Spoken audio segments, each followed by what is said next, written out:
নমস্কার বন্ধুরা, প্রিয়াঙ্কাস কিচেনে তোমাদের অনেক অনেক স্বাগত আর ওয়েলকাম। আজ আমি তোমাদের জন্য নিয়ে চলে এসেছি এক দারুণ পাকা আমের আইসক্রিমের রেসিপি। মাত্র 3টি উপকরণ দিয়ে খুব সহজে বানিয়ে ফেলুন একদম দারুণ আমের আইসক্রিম। তাহলে দেখুন বাড়িতে খুব সহজে ম্যাঙ্গো আইসক্রিম কিভাবে বানিয়ে ফেলবেন। তো কি কি উপকরণ লাগছে, এখানে নিয়ে নিয়েছি একটি পাকা আম, আর নিয়েছি 1 কাপ চিনি, আর আইসক্রিমের মোল্ড নিয়েছি, আর 1 কাপের মতন ফুটিয়ে রাখা দুধটা আমি এখানে ঠান্ডা করে নিয়েছি।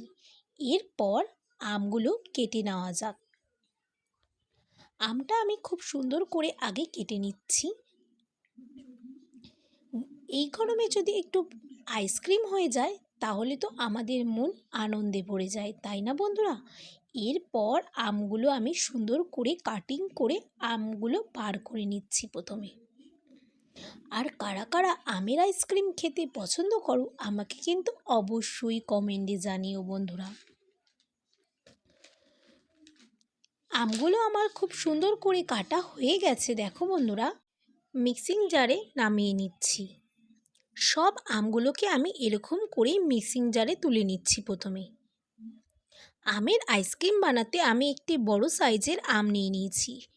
এরপর সব আমগুলো মিক্সিং জারে নামানো হয়ে গেছে, দিয়ে ওই কাপ মেপে 1 কাপের মতন চিনি দিলাম, আর সেই কাপ মেপেই 1 কাপের মতন দুধ দিলাম। এরপর মিক্সিতে ব্লেন্ড হতে দিয়ে দিচ্ছি আমটা। আমটা কত সুন্দর মিক্সিতে ব্লেন্ড হয়ে গেছে দেখো বন্ধুরা, একদম খুব সুন্দর করে মিক্সিতে ব্লেন্ড হয়ে গেছে। এরপর চলে আসছে আইসক্রিমের মোল্ডে। যে আমটা আমি মিক্সিং জারে ব্লেন্ড করে নিয়েছিলাম সেই আমের এরকম করে প্রত্যেকটি আইসক্রিমের মোল্ডের মধ্যে আমটা দিয়ে দিচ্ছি। কত সুন্দর সহজেই বাড়িতে বানিয়ে ফেলুন অল্প উপকরণ দিয়ে একটি দারুণ আমের আইসক্রিম।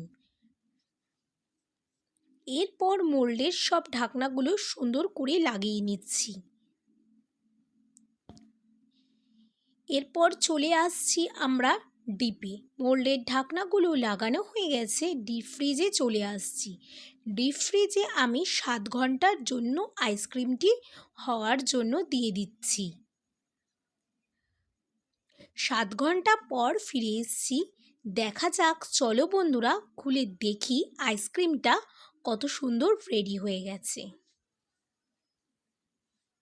আর এই গরমের দিনে আইসক্রিম তো আমাদের ছোট থেকে বড় সকলের কাছেই কিন্তু একটি লোভনীয়, তাই না বন্ধুরা? দেখো কত সুন্দর আমের আইসক্রিমটা একদম রেডি হয়ে গেছে, একটুও কিন্তু ভেঙে যায়নি। তোমাদের কেমন লাগলো আমার এই আমের আইসক্রিমের রেসিপিটি আমাকে অবশ্যই কমেন্টে জানিও।